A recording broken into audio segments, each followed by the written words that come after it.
there's so many people who have yet to figure out how to be profitable in the markets. And that's where you come in, right? They could have an incredible strategy, but if they don't know how to follow that strategy mentally, they're going to really struggle. So Pat, tell us about yourself and tell us where we can get started here.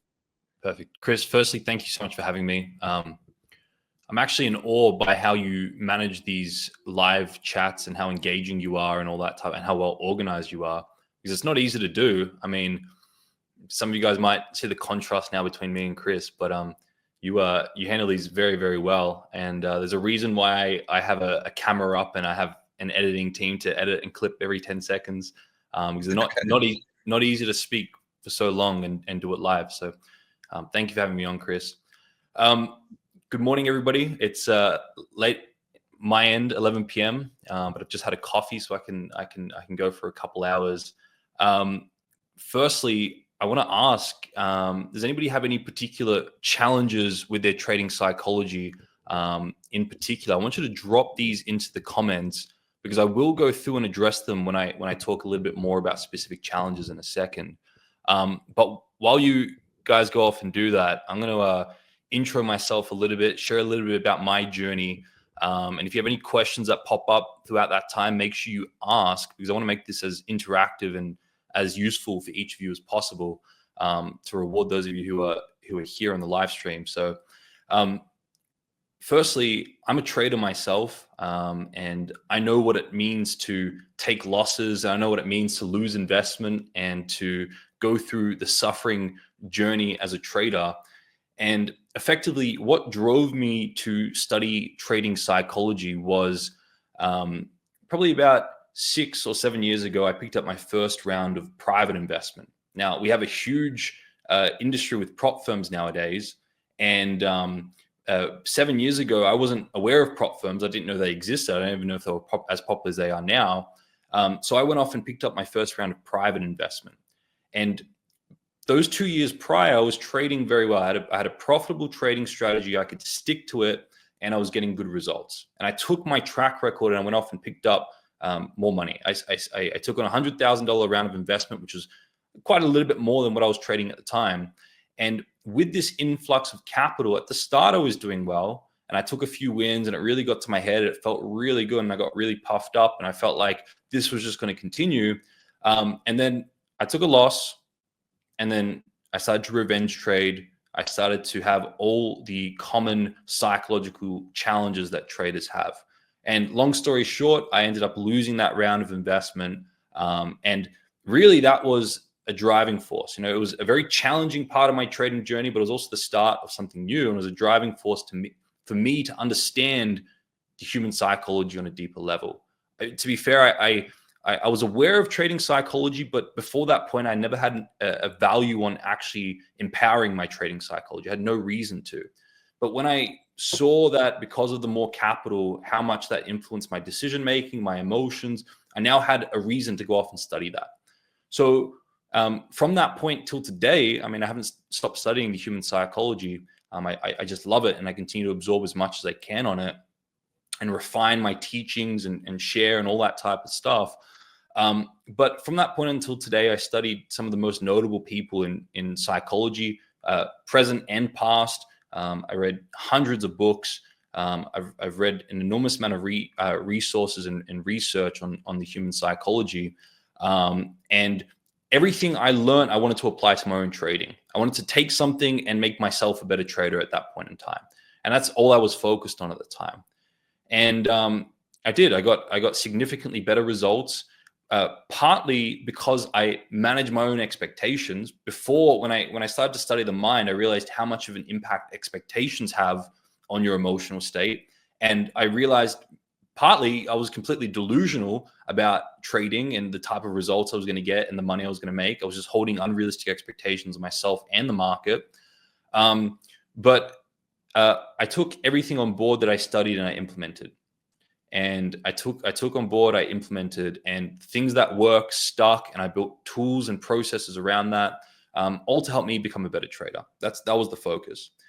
And I was part of a few communities similar to what Chris has built here. I was part of other people's communities, and people started to ask me questions. on the psychology. I started to share things and ideas with people. People started to ask more questions. People started to ask for coaching. And then it kind of developed that way into what I'm doing today. And really what I'm doing today is I'm still trading myself. I love trading. I find it a fun game, a challenging game. I run my my performance coaching and education business, which we focus on helping traders remove negative emotions and manage their psychology when they scale up with funding, which is ironic because that's exactly the challenges I had. I just took everything that I went through and I developed for myself, and I turned that into the business I have today.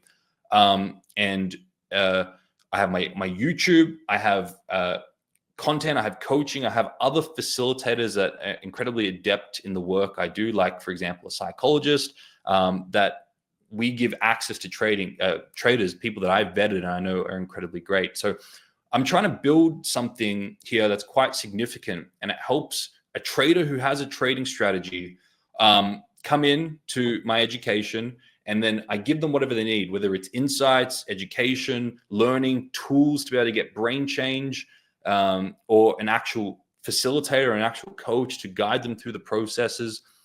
Whatever it may be, I want to give everything to a trader that they need to be able to manage their psychology and trade more capital. Because at the end of the day, you never want to forget that the reason you're trading is to make money at the end of the day. Like, why else would you be trading? So that's my primary focus, to help traders make more money. The way you make more money is, by optimizing your strike rate, maybe letting winners run a little bit more. But a big part of making more money is trading more capital and having processes that are replicable and scalable. And you can take what you're doing now and you can put an extra 100,000 or extra million or an extra 10 million, and your process doesn't change, but your outcome is now exponentially greater. So if I can give a trader the mindset and the mental models to be able to manage the greater degree of winning and losing, which I really want to talk a lot about today, then I know that's a great service I'm giving to traders, because now they can take what they're doing, they can add an extra 100,000, extra 500,000, extra million, extra potentially even more, and they can have an exponential output with the amount of money they make from their trading. So everything developed from that one moment for me of losing that investment, and it was at the time the worst part of my trading journey. It was a very tough part, but now when I look back on it and everything that came from it, it was the best part of my trading journey, because it was the driving force for everything I do now. So that's a little bit of my backstory. I want to paint the picture here and give you the idea that I've been there myself. There's a lot of psychologists talking on trading psychology that don't have trading experience. I have trading experience. I never got I'm not a psychologist, but I did do my studies in psychology and human behavior. I've gotten certain credentials, but I don't classify myself as a psychologist. So I wanted to put the two together. I wanted to put psychology and trading together, because I know performance psychology is such a crucial part of any endeavor, especially trading.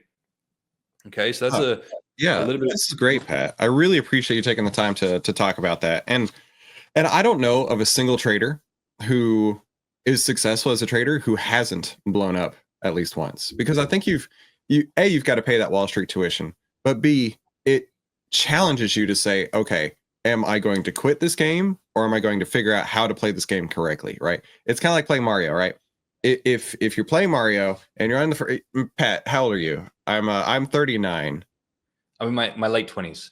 Okay. Have you ever heard of Mario? I mean, like, does somebody in their 20s know what the Super NES is? Anyway, just making jokes there because I'm old. But point being is that, when you played the original Mario, you get in and you'd be jumping over the turtles, going down the pipes, doing everything else, right? Trying to rescue the princess. And the first time that you lose, you think to yourself, okay, I'm gonna try again, right? But some people, they take it as, I'm a loser, right? And that's something I struggled with for years, which is, if I won on a trade, I felt like a winner. Like, it changed my complete outlook in my lifestyle, right? The people I talked to, how I interacted with other people, everything about myself, I felt like a winner. But if I would lose trades, I would do the opposite. I would feel like I personally am a loser. And I really struggled with that for a long, long time. But, I feel like we've all had to go through that point where we blow up an account. Just like if you were playing Mario and you lose the game, do you give up or do you try again? And I think that the point of that is you've got to be committed to making this a reality, but you also need to treat it with the most serious of expectations here, because you mentioned earlier about how you had the delusional expectations, right?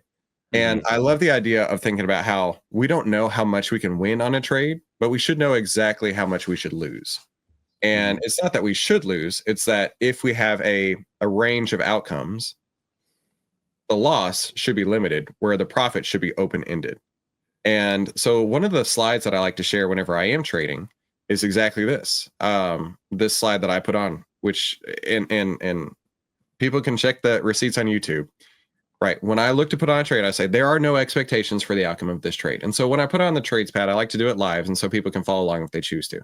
There's no expectations on this trade. I don't have a profit target. I'm not saying I'm going to get in the stock at $100 and out of it at 150. And by God, I'm going to hold on to it until it gets to 150, because there's lots of people on the YouTubes who are going to say exactly that. I'm going to wait and hold this until it reaches this point because I'm such a genius, right? Even if it's like AMD and it's been going down for months at this point, I am such a genius, it has to go back up. But I'm going to plan to get out when it hits one of my exit signals. And so for me, writing this out, speaking this out loud, and knowing, where my exit signals are has been a crucial change of psychology for me. And it's not that I am trying to hit any certain target. It's that I am following my plan. And so I believe I believe that having a plan is the number one thing that separates the best from the rest. And you mentioned this earlier, right? The process will be the same based on whatever size of the account it is, because in theory, all you're doing is just changing the position size.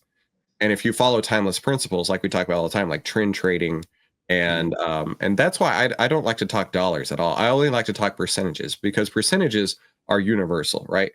I could have the same percentage return as you, and we could be trading vastly different position sizes, but the principles still remain the same. So I'd love to hear some of the lessons that you're talking about right now. And I know one thing that people struggle with a lot is FOMO, especially in this market, right? And let's throw some context here for maybe somebody watching the replay later, right? This market has been absolutely crazy. We've been selling off for a while, and I've been telling people to go to cash for a hot minute. And then the market's been coming down. All these people are screaming, hey, you need to buy, let's pick a particular stock, for instance, that I've been screaming about avoiding for ages. You need to buy this stock. It has to go up from here. You need to buy Meta stock. It has to go up from here. You need to buy Tesla stock. It has to go up from here. But at the end of the day, none of that matters. You're not going to get paid on your hope and prayer that it's going to go back up. Only price pays. And now people are looking at it. Well, it's like, well, look at this giant move up right here, Chris. How could you have told me to hold cash when this giant move right here just happened? So I think a lot of our audience really struggles with FOMO. And what are some ways that you could work around helping them with overcoming those FOMO points? Yep, definitely. I studied FOMO. I studied fear. And I created for traders a proven methodology and process to remove FOMO. And I can guarantee that. I'm going to explain it now. I'm going to show you how I can guarantee removing FOMO. Now, let me develop it a little bit. I'm going to give some backstory and some additional ideas so we complete the understanding here. But by the end, I'll give you a complete understanding of how to remove FOMO from your trading. Now, one of the most significant principles in psychology is what's referred to as the contrast laws, the laws of contrast. And let's imagine I had 3 buckets of water, and I had in front of me a room temperature bucket of water, which was objectively 20 degrees Celsius. I use Celsius here in Australia. I'm not sure what that converts over in America to Fahrenheit. This was a horrible example. America, go to the room of Americans. Hey, real quick, Pat, if you want to share your screen, I saw you had your Apple Pen up there. Would that help you in your demonstration? It would. I don't know if I can connect my my iPad to Oh, okay. the thing Well, I'm let me running know if through. you want to share your screen. By all means, go for it. Yeah, I'll do my best to explain it with words because I don't have it up on my computer. It's Okay. separate to my iPad. Yeah, yeah. All right, no stress. I won't interrupt you again. It's all right. So it's 3 buckets of water. In front of you have a room temperature water. On the left of you, you've got cold water, 2-degree water, which is nearly frozen, and then you've got hot water, 60-degree water. If I was to put my hand in the 20-degree room temperature water, I'm having an objective experience of 20 degrees. I feel that 20 degrees. But if I put my hand in the 2-degree water first and then in the room temperature water, that objective 20-degree room temperature water is now subjectively warmer than the cold water. And if I take my other hand and I put it in the hot water, the 60-degree water, and then immediately into the room temperature water, I'm now having a subjectively colder experience. So that objective room temperature water is subjectively warmer or colder, depending on what you're contrasting with. So our emotional judgments of the world, of our trading, of ourselves are always determined based on contrast. We don't know what is good unless we're contrasting it with bad. We don't know what is sweet unless we're contrasting it with sour. We don't know what is warm unless we're contrasting it with cold. So one of the underlying principles of psychology is that contrast law. And this is incredibly important when we talk about FOMO. Now, FOMO, my definition of FOMO is the fear of missing out on the expectations we're imposing onto the market. And just like what Chris was explaining before, many traders, when they're about to take a trade, if you take a loss and you miss out on a trade, you're not only thinking about necessarily the percentage you missed out on or the dollar amount you missed out on. You also attach other expectations into the trade. For example, that dollar amount could have helped me pay rent. It could have helped me increase my status because I would have posted in the community. Everybody would have congratulated me and made me feel better, right? Or that trade could have helped me pass a funding challenge or get access to more capital to hit a new target or whatever it may be. So we as human beings, we get really good at associating things to certain outcomes, benefits to outcomes. So as a trader, one of the most crucial skills you can develop when we talk about human psychology is awareness. What expectations am I imposing onto this trade? And usually it's not only the trade's going to get to this certain dollar amount, it's going to get to this certain level. It's also this very quiet whisper at the back of your mind that this is going to make me this amount of money or this percentage. And that money is going to help me do X, Y, and Z. And that percentage is going to help me do X, Y, and Z. So we associate all these benefits to the outcome of that trade. Now, this is a little bit of a thought exercise. If you go back to a moment you had fear, you'll find that in the moment of having a fear and labeling something bad or negative, you are simultaneously contrasting it with its opposite, which you're labeling good and positive. So you cannot have fear in your mind without also holding in your mind the exact opposite, which you're labeling good and positive.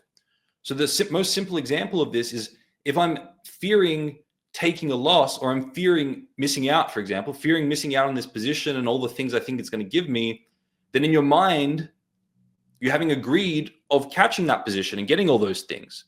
So the mind simultaneously has the pair of opposites. I have fear of missing out, therefore I have a greed of getting in. So again, that's the contrast law in play that I just explained. So when we talk about removing FOMO from your trading, the way you remove FOMO from your trading is actually removing the greedy expectations you're seeking in the market. Because if there were truly deep down, no expectations that you imposed on the outcome of the trade and what you think you're going to get from that trade, there would be no fear of missing out on it. Because the only reason the FOMO and the fear of missing out is there in the first place is because you're fearing the missing out on the positive expectations you're imposing in the market, those greeds you've created in your mind. And the fear is only there because of that greed, because they're inseparable. You can't separate the fear and greed in your mind. So what I do is I take traders through a process before they're about to take a trade, and I get them to write down every single thing they're expecting from the trade and from the outcome of that trade. Let's say, for example, it's a stock, and you're looking at, I mean, I don't typically focus primarily on large cap stocks, but let's say you're expecting a certain trade, certain stock to get to a certain level. You want to write down, all right, the first thing I'm expecting is Tesla stock to get to this price, and that's going to make me this amount of money. These are typical expectations that we have in our mind. But there's also, you can go a level deeper than that. What do you expect that money is going to bring you? What do you expect that percentage or that outcome is going to bring you? And you want to write down all the expectations, all the fantasies, all the greeds that you have in your mind that you're associating and putting onto the outcome of that trade in your own mind. And you're literally creating this idea in your mind, and that's what's driving your FOMO. So I get them to write down every single expectation they have on the outcome of that trade. And then I take them through a grounding process where I get them to bring rational thinking into the equation. And I get them to write it down so they have an awareness of all the expectations. And then the next step here is grounding those expectations, reminding yourself that there are literally millions of factors influencing the price of a stock. There are political factors, there are social factors, there are supply and demand factors, there are negotiations between different countries that impact the value of a stock. And there are millions, if not billions, of factors that influence the price of a stock. Now, no individual trader knows what all those factors are, and no trader knows how those factors are going to influence the price of the stock and the supply and demand and the underlying price of the stock at any one point in time. So if we have no idea what those factors are, how they influence price, then how on earth can we ever create the idea and expectation that we know which way the stock's going to go on that individual trade? So the outcome on the individual trade, the expectations of a positive outcome, a stock to go a certain direction on the individual trade, is unrealistic. And I get traders to ground that just through a rational thought process, bringing that rational thought process to their awareness. Now, just because you don't know the outcome of an individual stock or trade on the individual trade doesn't mean you can't predict the outcome over a large sample space. Mm-hmm. But what we're doing is we're going on the individual trade, becoming aware of all the expectations and grounding all those expectations. And when you go in there and you clear those positive expectations about the outcome of a trade through that rational thought process, you remove FOMO. The FOMO is no longer there because the FOMO is only there because you're fearing the missing out on all those positive expectations you're imposing on the trade. Okay. So then once I get them to ground those expectations, each of them methodically ground them with that rational thought process, and I have a wording that I get them to run through. I then ask them a simple question: does this trade align with your trading plan? If it does, you take it. If it doesn't, you don't take it. But your expectation going into that trade is, I don't care whether this trade's a win or a loss. I'm taking this trade on the individual trade. I don't care if it's a win or a loss. I'm taking this trade because it aligns with my trading plan. I know my trading plan has an edge because I've tested it and has a statistical edge. So I know if I replicate this action of sticking to my trading plan over 100 trades, over 1,000 trades, I'm going to end up profitable at the end of that larger sample space. But on this individual trade, I have no idea because of all those factors. Pat, let me interrupt you on that. So I can already hear it coming from the chat. Somebody saying, what do you mean I don't care? Of course I care, Pat. Right? I mean, I'm not going to take this trade unless I expect to win. Now, I completely understand where they're coming from. But I also see the other side of it, which is every trade is unique, like you were saying earlier. And the trade prior to this has absolutely zero bearing on the current trade, and the next trade will have absolutely no bearing on the trade that I'm working on right now. They're completely unique circumstances. But Pat, how can I take a trade if I don't care if it's a win or loss? This breaks my brain, Pat. How do I fix that? Well, I've helped many traders scale to seven figures. I had a student last week who messaged me who scaled and took on. He has now $1 million of capital that he's trading. He risks about 1% per trade, so he's taking $10,000 trades on average on the individual trades he takes. I help many traders go beyond that as well. And one harsh truth that we have to face as traders is we have to learn to realize that there is our reality, what we think in our own mind, in our narrow mind, based on what we want and based on our goals and our agenda. and what we want out of life, what we prioritize, that's our reality. And then there's a big world out there that doesn't care about what we want, and that's actuality. And the more we live in the delusion of what we want, typically it's a delusion because you have unrealistic expectations, usually based on our survival instincts. The more we live in this idea of what we want, and the less we connect with what's actually out there, the more pain and suffering we're going to have as a trader. So the more a trader can learn to ground their expectations on the outcome of the individual trade, and they can set big audacious goals. They can set a goal, for example, I want to trade this amount, and I want to make this amount of money. But what has to happen is they have to break it down into a process-based strategy, and their focus day to day is on the process-based strategy that's proven, not on that big outcome. So day to day you focus on the process, but that process is derived based on that larger outcome. Mm-hmm. So the more you can connect with what's actually out there and disconnect from what you want, the more real results you get. So I know, for example, this trader that scaled up to 7 figures because I helped him get there. And a big part of what we did was going in there and grounding his unrealistic expectations on the market, on himself. And we just helped him get real and grounded with what's actually out there. And I see a lot of traders who live in, and it's harsh. It's like nobody wants to hear this. Everybody wants to have someone come on and tell them how much money they can make in the markets and how easy it is. But I'm committed to helping traders get real results. Yeah. I don't, I could get a lot more people through my education. I could have a lot more, people watching my YouTube if I was selling a fantasy and I was selling this idea that isn't real. And there's something I like about you, Chris, as well, is you're real. You give it to traders how it is.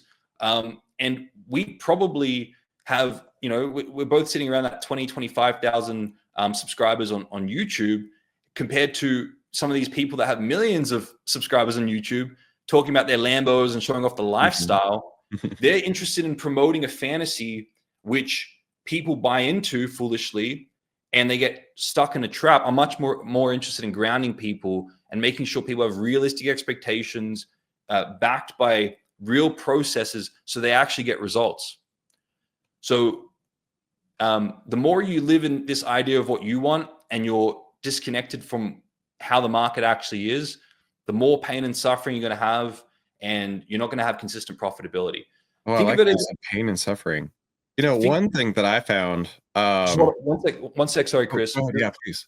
I want you to think of the market and your relationship with the market as a relationship with your wife or husband or your girlfriend, boyfriend. And if you're constantly thinking about what you want and not listening to what they want, they're going to walk out on you because they don't feel like they're getting their needs met in that relationship. And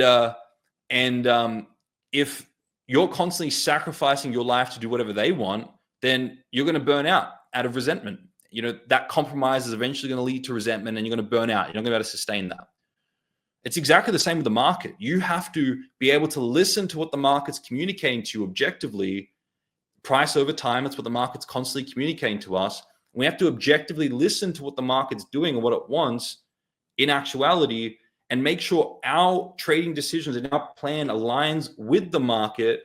Otherwise, we're going to get burnt. So we have to be able to respect what's actually out there and not live in our own delusions and fantasies of what we think is out there if we want to be able to have consistently profitable results. So the more and more you can ground these outcome-based expectations, the less confirmation bias you have, the more you're clearly seeing the market for what it's communicating to you. And that way you can make objective decisions according to your trading plan based on what the market's actually communicating to you. If you get caught up in outcome-based thinking about what you want, you're only going to selectively let in information that supports that through confirmation bias, block out anything that doesn't support that, and then you're not going to have consistent profitability. You're going to be in a state of boom and bust, unlimited amount of suffering because of your unrealistic expectations in the market. You're expecting the market to do something, to bend to your will, as opposed to you being adaptable around the market. That makes sense. And I really appreciate how you talk so much about the outcome-based thinking. And you're right about how we do keep it real on this channel here, because like I I mean, I'll sit in cash for weeks at a time, and I don't stress on it because none of it fits my plan. In fact, one of my mentors is Mark Minervini. Do you know who Mark Minervini is? I don't, but I saw Warren Buffett is sitting on a shitload of cash as well. So it's like Yeah. one of the greatest investor of all time is doing that. So Mark Minervini is one of the greatest traders ever. I And know Mark. I had the incredible opportunity to work with him a few years ago. And just yesterday, I think, yeah, somebody was saying, he was talking about the big pop that came yesterday. And this person was like, did you miss out because did you miss out on the market pop this morning because of that? And he said, no, miss out. I follow a strategy. I don't miss out. I trade based on process and rules. And so this is where I get this from, which is like you don't ever have to be watching anything. You can set your scanners, you can set your alerts, you can set whatever market data you're following, and then tune out everything else. Because if you are tuned into everything, you're going to be making choices that you wouldn't make otherwise. One thing I also suggest that people do is turn off their P&L. And when I tell people that, they're like, what are you talking about? Turn off my P&L. Chris, how can I know if I'm making money if I turn off my P&L? Bro, you can look on a chart and know if you're winning or losing, right? You don't need to see I'm making $17,000 or I'm losing $50,000 right there inside of your brokerage account, right? That's going to cause additional stress. And that's going to cause, in my opinion, you to take additional measures that you wouldn't have taken otherwise. You may revenge trade. You may try to put on a different trade. You may try and hedge in a way that you wouldn't have done otherwise. I think one super easy thing that all traders should do is turn off their P&L inside of their account. What do you think of that? Yeah, I think if that offers some sort of short-term release and a relief, I think that's wise. But I think it's also treating a symptom as opposed to a root cause. And it might be a good idea of figuring out, what's the fear or what's the greed, what can't you face there, and addressing the root cause of it as well. So I'm a big believer on a lot of the issues that people are putting out here. FOMO, reaction to losses or getting really elated when I win and all that type of stuff are symptoms. And it's really important to not just focus on treating the symptoms and the ailments, but it's actually important to understand where these challenges come from, the root cause of them, and addressing the root cause. Just like, for example, I don't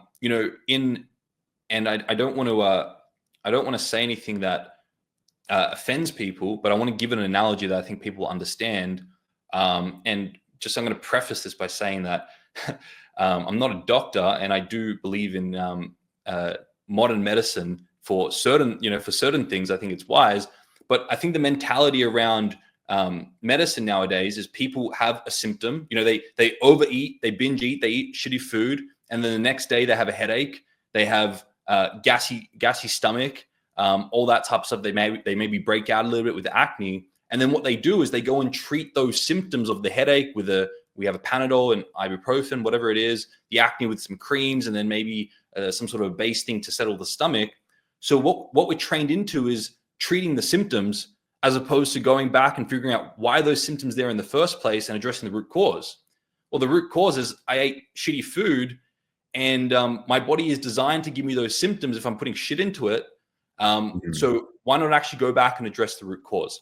I think a lot of the emotional reactions we have as traders are because there's a deeper root cause, and traders go in there and they say, I need to get rid of my negative emotions and be a positive trader, which is completely delusional. And instead of understanding why they're having negative emotions in the first place, what those are telling you, what those are signaling to you, and going to the root cause and addressing those. So I'm a big believer on tracing the symptoms to the root cause and addressing the root cause. That makes a lot of sense. Yeah, I think that analogy is great. I think that analogy of eating the bad food and then having the breakouts, then treating the breakouts. That's a perfect analogy. I think that's fantastic. So what I want to do now, Pat, is I want to start taking questions from the chat. So if you have a question for Pat, how to work on your trading psychology, go ahead and put that in the chat now. And let's go look at a few of them that have already come through. So Random Guy asks, how does he contain excitement when the markets are rallying? Well, I'm a boring guy. I don't do anything exciting with my life. So I I'm just a boring guy. I can just sit at the charts, and if something an exciting opportunity presents itself, I'm not even interested. I just stick to my processes. Mm, I think if you're chasing excitement, it's usually what I see with traders is they don't have certainty in they don't have a big vision for themselves. They don't have goals in terms of what capital allocation they want, what type of payouts they want, and they don't have a clear strategy, a clear trading plan and data to prove that they're going to get to that next milestone and next milestone, next milestone. The traders who don't have that are typically interested in going off and chasing excitement. And mm. they need the excitement because it's compensating for an unfulfilled vision or that fulfillment you get from just sticking to your processes and plan. So what I really encourage traders to do, and I don't know if that's your case. I'll need to ask more questions to get to the bottom of what it is in your specific case. But truly, the traders I know that have certainty in their trading strategy, their trading plan, they've gotten proof through results, and they're making progress to fulfilling the vision they have for themselves in their life and in their trading. They have no interest in excitement because they know that it's the boring method of showing up every day and just executing on their processes that's going to help them have the most fulfilling life. And they don't Dude, need that's excitement. so funny because that's exactly what I talk about every day. Every day, I'm like, if it doesn't fit my plan, I'm not even interested. I'm not even looking at it. That doesn't even cross my mind. So that's really funny to hear. All right. So Pete had a question. He says, my challenge, it's the fear of taking losses. And Okay. I totally get it. I totally get that, Pete, right? Because when you take a loss, you have to acknowledge the fact that A, you have less money in your account than you did have. B, you have to acknowledge I was wrong. And both of those things suck. So I totally get where you're coming from, Pete. So what do you think about that? I spent a lot of time studying fear, and I'm going to give you two ideas here, Pete, just to open your mind to fear. The first is what I talked about before, right? We have a fear, which is the perception that at some time in the future we're going to have this thing that's painful happening to us, right? Taking a loss. I don't want that. I'm trying to avoid that. The reason we're trying to avoid the pain of the loss is because we're addicted to the pleasure of the win. And the more addicted we are to the pleasure of the win on that individual trade, the more we're going to fear taking the loss. Now, the reason we're addicted to the pleasure of the win is, again, because of all those expectations we're imposing on the win.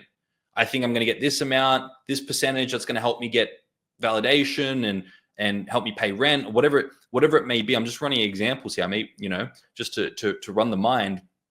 But when we attach all these positive benefits to the outcome of the win, and we're attached to the outcome of the win, we then fear its opposite. It's that contrast law again, which is fearing the loss. So by going in there and identifying the fantasies and expectations, the positive expectations we're imposing on the positive outcome, that win, and grounding them, then we manage that loss more. We manage that loss better in our mind because a lot of that fear of taking the loss is the loss of those positive expectations we're imposing on that trade. Now, that's the first place I would start. The second place I would start is throughout your life, you accumulate in your subconscious mind whatever your subconscious mind has in front of it, it takes in. Okay? Your subconscious mind is powerful beyond people's belief, and it absorbs information that you didn't even think you had awareness of. And throughout your life, we store associations in our mind from birth to where we are now. And let's say, for example, in your early childhood, you played a little bit of sport and you took a loss in a sporting game, and one of your parents came up to you and reprimanded you, and they associated pain to losing in your mind. That's stored in the subconscious mind. It's never forgotten. And then maybe in your first relationship, there was a perception of a loss there, and it was very painful, and that's stored in the subconscious mind too. And then you go into your first job, and maybe you're fired in your first job, and you perceive that as a loss, and that's stored in the subconscious mind too. And in your subconscious mind, it works based on association. So if we're taking a trading loss in the perceived present moment right now, and we take a loss in that moment, what can happen is the subconscious mind, because there's an association between loss now and the loss of those previous experiences, we can unconsciously resurface those previous experiences, and we can have the pain of that. We can relive the pain of that, and we can have the fear of experiencing that again. So the fear of taking losses comes from two places: the expectations and the addiction to the win in the future, and also the resurfacing of those logged subconscious moments that have been left unaddressed in your mind. So what I help traders do is address those two components, because when they do, there's no longer fear of taking losses. And guess what they do when they no longer fear taking losses? They stick to their trading plan. And when they do that over a large sample space, they have consistent profitability. The reason I studied fear was because I know it's one of the biggest things that stops traders from having consistent profitability. It's what stopped me. Yeah, for sure. Okay, another question. That was great, by the way. Thank you, Pete, and thank you, Pat, for that. Mikey Mike asks, do you have any favorite book recommendations? Maybe some trading psychology books? I do. Obviously, the right thing to say, not the right thing, but the standard in trading psychology right now is Trading in the Zone by Mark Douglas.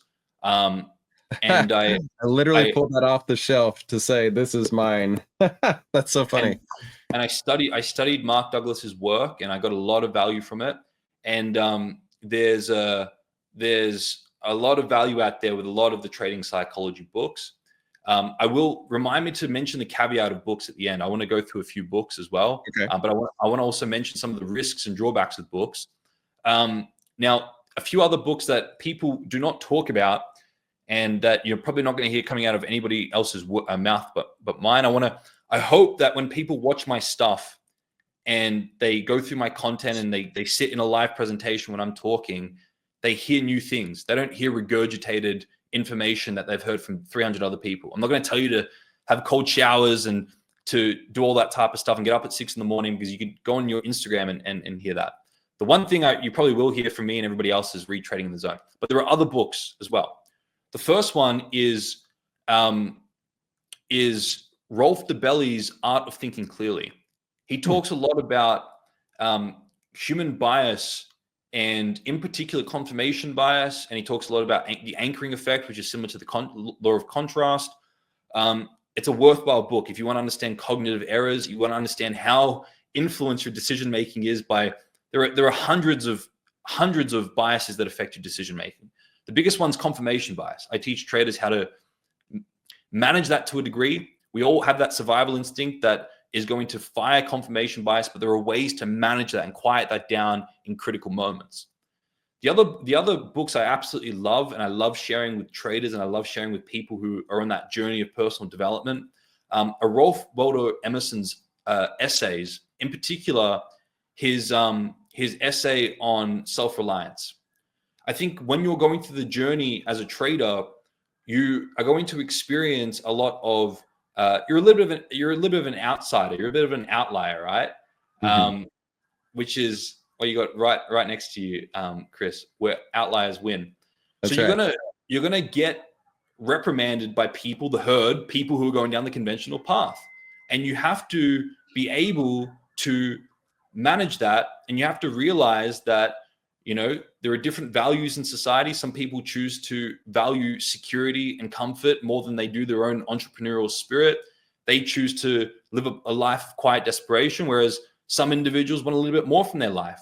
And if you're that individual who wants a little bit more from your life, which you should for yourself, don't let people who are playing small stop you from doing that. I love Ralph Waldo Emerson's teachings on that. He's exceptional, like really, really exceptional. He just hits in the right places. And one other book. I love philosophy. I really do. I think trading, the pursuit of trading is very philosophical. You experience a lot of loss and win in your perception, which is like the journey of life. You can take a lot of losses, a lot of wins. So I'm a big reader of Stoic philosophy. I love Marcus Aurelius, his writings, Epictetus. I don't buy into Stoic philosophy. I don't think I'm a Stoic, but there's definitely some ideas there that are very, very valuable.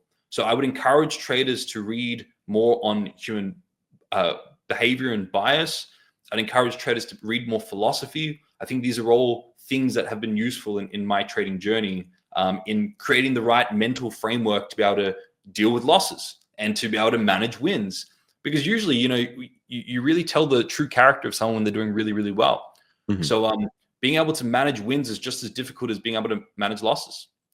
I think you need to have an operating system that allows you to, one, do something that's a bit unconventional, and despite the criticism, persevere, despite the losses, persevere, And also when you do really well, you need to have a way to be able to manage that. But let me recap that, because some people are asking what books. Rolf DeBelly's Art of Thinking Clearly would be number one. And I kind of remember the other two I mentioned. You mentioned Ralph Waldo. Let's see, I was Oh. taking notes over here. Ralph Waldo Emerson's The Essay of Self-Reliance, and also Self-Reliance. multiple Stoic philosophy books. Yep. Those Look, are all. this is not my first interview. I take lots of notes. I have a whole page of notes over here. I hope our audience has some notes too. Okay. Rick says, when taking a loss, I find it really helpful to repeat what Chris was saying earlier. When I enter a trade, the three options, well, I usually say four, but the four options are a big win, a small win, a break even, or a small loss. And I'm taking a small loss, and that's okay, right? That's part of the game. But there should never be an opportunity where you even allow yourself to take that fifth option, which is the big loss, because you in your trading plan should have decided, when one of these things happens, I'm going to get out. And just I love going back to this slide, not to toot my own horn here, blow smoke up my own behind, whatever all these Texan sayings are that may not travel across the ocean there. But to this point is, I don't care what's going to happen. I really do not care what's going to happen. If one of my exit signals is hit, I'm out. If it's at a profit, if it's at a loss, if it's at a break even, I don't have a target. And because I don't have a target that I'm shooting for, I no longer have anchored myself to one of Pat's points earlier. I no longer have anchored myself to any point on the chart other than where I'm going to get out. I want to use Tesla as an example on here, because one of the friends of the show, he is exceptionally bullish on Tesla. And when I look at Tesla, what I see right here is what's called the market cycle. And Pat, I don't know if you're familiar with the market cycle, but let's go over it for those of you who don't know. The market cycle is this. Stage one is the consolidation phase down at the bottom. Stage two is the exciting part that everybody wants to claim that they've bought, right? Even if they never even had a chance, they want to claim that they bought stage two, because that's when prices are going up. Stage three is the topping pattern, right? Where moving averages are starting to cross back over. And this is where things start to break down. And then stage four is the strong move down path, which I've got them highlighted here for those of you following along. Now, this is exactly what Tesla looks like. I mean, it's almost one for one. I could almost lay this chart on top of this. And yet people have been buying it all the way down because they feel like it has to go back up from here. They have mentally anchored themselves to a previous circumstance where price was trending upward, and they're saying price has to go up from here, right? It went up in the past, it has to go up again in the future. And I look at these charts and I question, why are you even in this game? If you can't just objectively sit back and look at this and say, okay, now is not the time to be going long a stock when it's trending down. So, and maybe I shouldn't say why I'm questioning why they are playing the game, but I question their motives, right? And because I think a lot of people, they get on this side of it, and their motive is they want action, right? Are you familiar with Ed Seykota? Are you familiar with Ed Seykota? Ed Seykota is one of the market wizards. Let me find his quote real quick. Ed Seykota.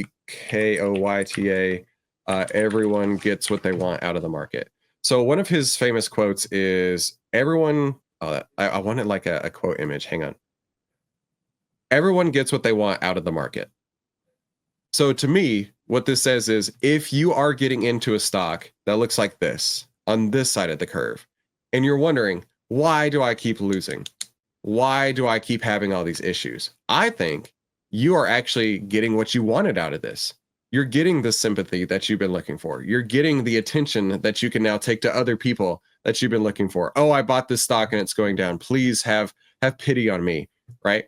Because if you didn't want that attention, why are you buying a stock that looks like it's pointing straight down?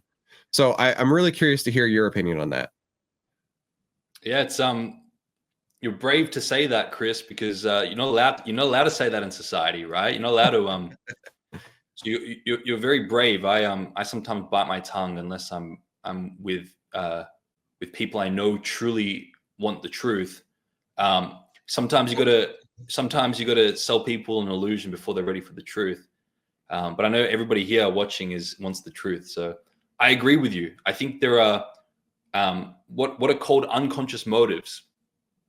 People say things, I want this, I want that, words. But when we look at their actions and what their life really demonstrates, it's something completely different. And they have an unconscious motive to do the action. There's a motive to doing the action. And there's a motive to doing the action. And but they're saying something completely different. So you need to look at your actions. You need to look at what your life demonstrates, and you're getting more benefit than drawback from your actions. Otherwise, you wouldn't be doing them. I know many traders come to me and they say, "I am doing this thing. I'm self-sabotaging. I keep buying this stock, buying back into this stock, revenge trading. I'm self-sabotaging. What's wrong with me? I want to make money." And I tell them to slow down, hold on. There's no such thing as self-sabotage. We as human beings have what are called unconscious motives. When any point in time, we're making whatever we perceive is going to give us the greater advantage over disadvantage in that moment. And again, they're saying they want to be profitable, but their actions demonstrate something completely different. And I'll give you a very quick example of this, because people are gonna say, "Oh, well, I self-sabotage all the time." I've worked with hundreds of traders on this. At any point in time, I show them every time you're not self-sabotaging, you're doing what you need to be getting in that moment. What was the Ed Seykota quote? I'm getting exactly what I wanted from the market. It's everyone gets what they want out of the market. Now, So to give a little perspective on Ed Seykota, he developed a trading plan back in the day when computers were basically ancient technology, and he would walk in, make sure his computer code was working, and then walk back out. His trading strategy took at the most 10 minutes, and the only thing he was looking for were trending markets. So he would sit in cash for weeks, or he would even sit in the trade for weeks, but then he would remove himself from the situation so he didn't go in and make any changes to the plan. And I think that just on its own is brilliant. But please continue on. Yep.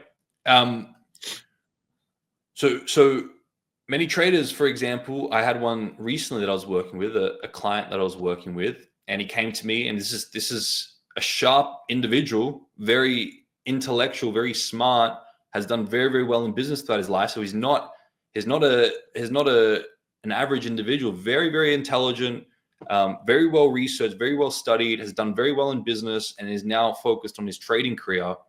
Probably more so as a little bit of a hobby. But he came to me a couple of weeks ago and he said, "Pat, I keep getting back into the market. I keep taking trades outside of my plan. I keep revenge trading. I keep getting in when trades aren't there."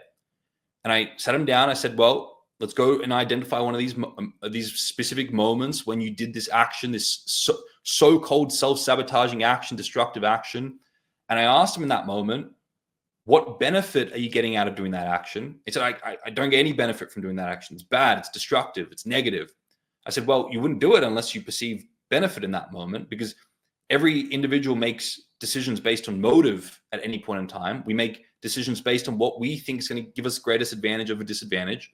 And I just held him accountable to give me a benefit that he got from doing that action. And he said, "Okay, well, I took a previous loss and I was put into this state of anxiety and feeling horrible and feeling like I was on the back foot for that day. So me jumping back into the market in my mind was an opportunity to alleviate that anxiety." I said, "Okay, so can you see that you're not self-sabotaging in that moment? You're doing exactly what you need to alleviate the anxiety in that moment." You see, all destructive behaviors, so-called destructive behaviors, they come from, there's a 4-step thing in the psychology. There's usually a trigger, firstly. So a trader, for example, takes a loss and they see, maybe a notification pops up on their phone from their brokerage that your stop loss has been hit. That's a certain trigger that a trader can experience. Maybe it's a sound. Maybe it's a sight, right? Maybe it's a certain dollar amount. These are triggers. And then that trigger puts us into a certain state. Let's say we hit that notification that on our phone that a trade's just been hit a stop loss. And that puts us into a certain state of anxiety that we've just lost and we're on the back foot. Now, step 1 is the trigger. Step 2 is the state. Step 3 is the so-called destructive behavior. But all this destructive behavior is a coping mechanism for the state we've been put into. So all so-called self-sabotage and destructive behavior is a coping mechanism for a certain state we've been put into that we don't like. And then the fourth stage here is that we then beat ourselves up. We have guilt and shame over the action, and the cycle repeats. Whatever you feel guilty over or have shame over is just going to repeat, because you're not extracting lessons from it. You're not aware of how that's serving you and how that's being an unconscious motive. So you're going to continue to repeat the behavior. So that's a typical self-sabotaging cycle that traders go through. And again, I want to keep using inverted commas for self-sabotage and destructive behaviors, because it's not really destructive. It's just you doing in that moment whatever you need to do to manage that state. That's really interesting. That's something I struggle with for years. I would put myself into that exact cycle where I would end up basically self-sabotaging myself. And I got really sick and tired of it, Pat. I was like, I'm done with this. I don't know why I keep making the same mistakes. And so that's when I started writing down my plan, started working with these other amazing traders that I've had the opportunity to work with. And it's like, you don't have to continue making these same mistakes, but you do have to consciously make the effort to say, I'm done with this. I'm moving on. We are changing today. And for me, having that written plan, and everything I do is in the PowerPoint, of course, but going through the PowerPoint each day as I'm looking for trades, making sure I don't skip any steps. And if I do skip a step, go back, take a breath and say, okay, I messed up. Let me go back to this point and do it again. And that's helped me tremendously. It's I always like to tell people, whenever you trade, it's like driving from Dallas to Disney World. And you can drive the whole way down there, and all you have to do is follow the map. And back in my day, we used to have actual like paper maps. I'll never forget one time I was driving to the airport and I got completely lost, and I had to use a paper map to get there. And I was like, what is this ancient technology? But nowadays, you just set it on your phone and drive all the way. But in the process, you have every single opportunity to take every single exit on the highway. There may be 1,000 exits between Dallas and Disney World, and you have the opportunity to take every single one of them. But it's your choice, if that is your plan, to take that exit or not. And so if you have that destination in mind, meaning I'm going to get out when I have an exit signal, and I'm not going to do anything in the meantime. I'm going to get in when I get my entry signal, and I'm not going to do anything in the meantime.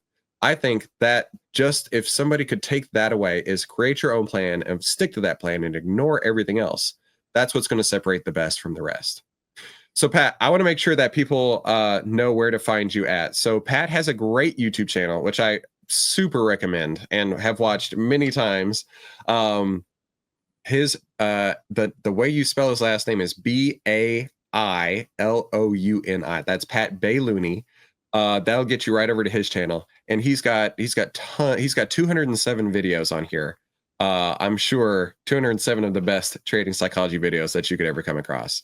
Pat, you were telling me earlier that you had a coupon for somebody who wanted to work with you even a little bit closer. Yep. So firstly, if you're interested, you resonate with what I've talked about today, make sure you check out the YouTube. I put an enormous amount of work into the YouTube. I have been for the last few years.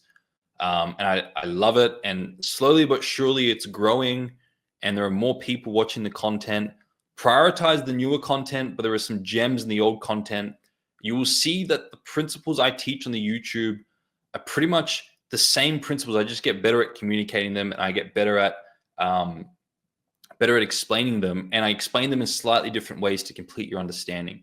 Now, the reason that's so important is because they're evergreen principles, the universal principles that they worked 3 years ago, they worked 10 years ago, they worked thousands of years ago, because I read a lot of them from the great philosophers that documented, and they're going to continue to work 1,000 years into the future. So they're evergreen principles. They're not fads. They're not get rich quick things. They're proven principles of the human psychology that will help you stabilize your trading results, remove negative emotions from your trading, and scale up with funding and make more money from your trading. It's as simple as that. If you watch and implement the principles, you will get a result from them. So if you're interested in my teachings and my work, I highly encourage you to check out the YouTube. And then if you resonate with the YouTube, Download the Bulletproof Your Trading Mindset 2.0 tool. There's links in every one of the YouTube videos. That's completely free. That's going to give you the tool that I explained before to remove FOMO. And by actually doing that, you're going to remove a lot of the other trading psychology challenges you have as well. So if you resonate with YouTube, check out the free tool next. Now that tool is significant. It's actually a full free course. That's very, very significant. I spent a lot of time developing that and after a lot of research. And I do also have a paid mentorship as well, where you get access to obviously the top tier stuff. You get access to me. You get access to everything I have developed and studied over these last 9 years. Plus, you get access to all the tools. Now, the issue with YouTube, the issue with books, is that if you don't have tools to actually go in there and change the neural pathways in your brain through neuroplasticity, you're going to continue to repeat the same behaviors. So the thing that the mentorship, the paid mentorship gives, that it's very difficult to give in a YouTube video because you need the coaching around it, is the application and the tools to be able to actually rewire your brain to get results. I know many traders, some of you probably in this chat right now, that say, I've read all these books, I've watched all these YouTube videos, but I still make the same mistakes. The reason that's the case is because intellectualizing a principle doesn't make change. Inculcating it does. You have to be able to go in there and address the subconscious mind and rewire the pathways to be able to get better results. And that's what if you're ready to truly transform your trading, transform your psychology, and break out the boom and bust cycle, break through to consistent profitability, then that's where the mentorship becomes very, very important. Now, I have, because I've released new and improved mentorship not long ago, I put a discount code for you guys specifically. I think I've set 4 days on that. Firstly, I've set a little bit of a timer. Firstly, that will give you enough time to see if you like my stuff for free. Plus, I don't want to give an unlimited discount forever because that devalues the thing. So I wanted to reward the people that are here. And I wanted to offer something that's valuable at a discounted rate, but also gives you some time to check out my free stuff. If you like it, you can claim that coupon. You get a really great discount on that. So if you guys resonate with my stuff, I'd love to work with you. I'd love to work with traders that are eager to learn, eager to level up, that have a trading strategy, already doing good, and they want to get to great.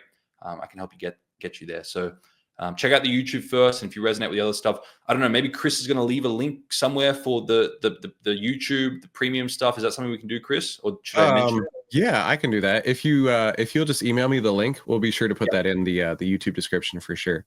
Let's put that in the description. That makes it easy for everybody. Yeah. Okay. And then there's one question which I'd love to answer before you go. So, and while we read that question, I'm going to pull up my 2024 results just for context here. May I kindly ask you a question? Am I stupid to stay out of the market since a few weeks? Is it better to wait for things to calm down? And what is your input? My input is, first off, use this time while you are in cash to develop your plan. Whatever that plan is. Your plan is going to be different from mine. It's going to be different from Pat's. It's going to be different from every single other person watching this. And that's okay. You need that differentiation because you need to find a plan that works for you and your personality. But what I'll also say is there are always opportunities in the market, but you don't have to be jumping into everything. And so I want to share my 2024 results here, not as a brag, but as to say, look how long I went without doing anything. I didn't do anything up to May. And in May, I made 14%. Did nothing in June. 12% in July. 30% in August. 8% in September. 6.9% in October. And I had one losing month, and that was in November. Right? These are not common returns here. And I do not claim to be a common trader. But what I do want to show you, and I want to focus in on this, is that there were weeks at a time where I did nothing, and then I would make gains. Weeks at a time where I would do nothing, and I would make trades. Weeks at a time where I would do absolutely nothing but sit on my hands because that's what my trading plan had me doing. And you can see, my plan doesn't work all year. Your plan is not going to work all year. But what you need to do is figure out when your plan works, develop your plan, and then you exploit the mess out of that plan whenever that opportunity comes to you. So What would your answer for that be, Pat? Yeah, very, very similar. I'm getting a little bit of feedback. I can hear myself. Oh, Um, hang on. Okay, go ahead. Is it that painful for everybody else? Is that? I took it off now. It's my bad. That's all right. So yeah, my answer is very similar to Chris. Most trading strategies and plans don't work year round. The market has cycles. The market goes through impulsive phases, corrective phases, range bound trending markets. So the likelihood that your trading plan is going to work year round and consistently pull the same amount of money out the market every month is very, very low. So what you want to do again is figure out, like Chris said, figure out what cycles your plan works well in and exploit those cycles. And you want to figure out what cycles your trading strategy doesn't work well in, and you want to figure out how can you manage those cycles, whether you risk less in those cycles or you don't trade at all, or you have secondary strategies that you trade during those cycles. Whatever the answer may be, you want to have that awareness of where it works and how to take full advantage of that. Mm-hmm. But just like Chris did with his graph, sometimes what I do is I bring up Berkshire Hathaway's monthly chart, and you'll see how over however long it's been, probably 50 years or whatever it may be. Let's have a look at BRK B or A, whichever has more data, and you can see exactly what Chris showed over a year. That's exactly what's been happening to Berkshire Hathaway. Let's just say for even the last 20 years. You can see there's a period there from 2018 to 2020 where the results just moved sideways for 2 years. So if you're zoomed in and you've narrowed your focus, then you may feel stupid or you may feel like you're moving backwards, but that's only because you have a narrow focus and a narrow perspective. And probably whoever, I can't remember the name of the individual that asked the question, but there's that famous quote where Einstein said that Mr. Flip-Flop, it's a great name, Mr. Flip-Flop. Einstein has that quote, if you expect a fish to climb a tree like a cat or a cat to swim like a fish, it's going to grow up its whole life thinking it's stupid. But the truth is the fish performs well in water. The cat performs well climbing trees. Your trading strategy performs well in a certain condition as well. So to then compare yourself unrealistically to other traders who are performing well in a different market condition is you broadening your perspective, and you may feel stupid. You may feel like you're missing out on opportunities. But if you broaden your perspective, you realize when you're performing well, those traders who are performing well in those market conditions aren't performing well in the market conditions you do.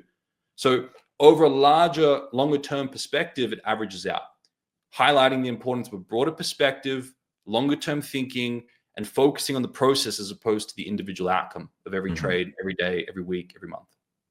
Perfect. So that was a fantastic question. I really appreciate that. So in the chat right now, go ahead and type the word Pat to pay respects to Pat in the chat. I'll do the same right now because I really appreciate Pat taking the opportunity to come and hang with us, because it's literally like past midnight his time, and he was an absolute trooper staying up late for us. And Pat, I got a whole page of notes. I hope that everybody else took notes as well. And we're getting all the Pats in the chat. Yes, well done, Pat. Go, Pat.